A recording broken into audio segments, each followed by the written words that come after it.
আসসালামু আলাইকুম ও রহমতুল্লাহি ওবরাকাতু। প্রিয় দিনী ভাই বোনেরা, আশা করি সকলেই ভালো আছেন, সুস্থ আছেন। প্রিয় বন্ধুগণ, আজকে আমি কোনো আমল সম্পর্কিত কোনো কথা বলবো না। আজকে আমি একটা দুঃখের কথা আপনাদের সাথে প্রকাশ করব। প্রতারক বলবো কি না বুঝতেছি না। আমার সাথে আসলে প্রতারণা করা হয়েছে, হয়তো আমার কাছে মনে হচ্ছে এরকম। কারণ আমাদের অডিয়েন্স আপনারা যারা আছেন, হয়তো দূর থেকে আমাদেরকে ভিডিওর মাধ্যমে দেখেন, আসলে আমাদের কাছে আসেন না। হয়তো আমাদের সম্পর্কে ধারণা কী রাখেন জানি না।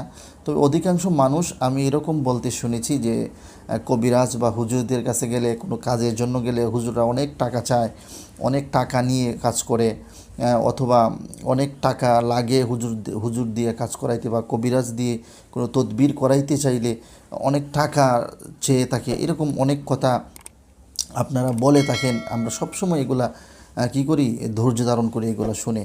তো আজকে তার বিপরীত একটা ঘটনা ঘটে গেছে, যে রুগী এসেছে হুজুরের কাছে কবিরাজি করার জন্য বা রোগের জন্য। তারপর দেখা গেলো হুজুর কি ধোঁকা দিয়ে ওই রুগী চলে গেল। এখানে বিষয়টা এরকম না যে টাকা পয়সা দেওয়ার কথা ছিল, হ্যাঁ টাকা দেয় নাই, আমি এইটা ধরি না। এটা তো হয়েছে, কিন্তু এটা আমি ধরি নাই। ধরেছি ওইটা, আপনি সুস্থ হয়েছেন, কিন্তু আপনি আমাকে বলতে সমস্যাটা কোথায় যে আপনি সুস্থ হয়েছেন, এটা হচ্ছে আমার মূল প্রশ্ন। আপনি আমাকে টাকা দেওয়ার কথা ছিল, আপনি টাকা দেন নাই বা দিতে পারেন নাই, সেটা আমাকে জানান নাই। এটা আমার কোনো ম্যাটার না। আল্লাহ রাব্বুল আলামিন রিজিকে থাকলে অনেক টাকা পয়সা ইনকামের সুযোগ দিবেন।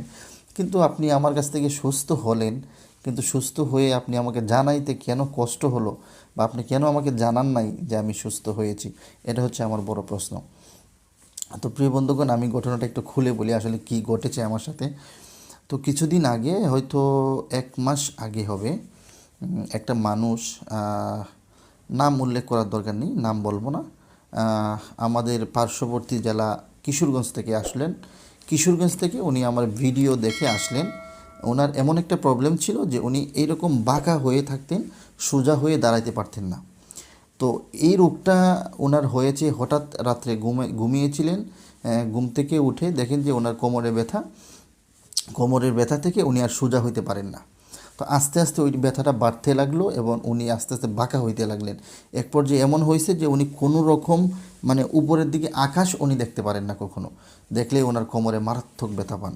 তো এটার জন্য উনি অনেক ডাক্তার দেখাইতে দেখাইতে শেষ পর্যন্ত একদিন আমার ভিডিও দেখছেন, দেখার পরে আমার কাছে আসলেন। আসার পরে আমি তদবির দিলাম 7 দিনের। আমি 7 দিনের তদবির দিলাম যে ভাই, আপনি আল্লাহ যদি চায় তাহলে আপনি 7 দিনের মধ্যেই আপনার এই ব্যথা চলে যাবে, আপনি সোজা হয়ে যাবেন, আগের মতো আবার কাজকর্ম করে খেতে পারবেন ইনশাআল্লাহ তাআলা। ওনার এই ব্যথাটার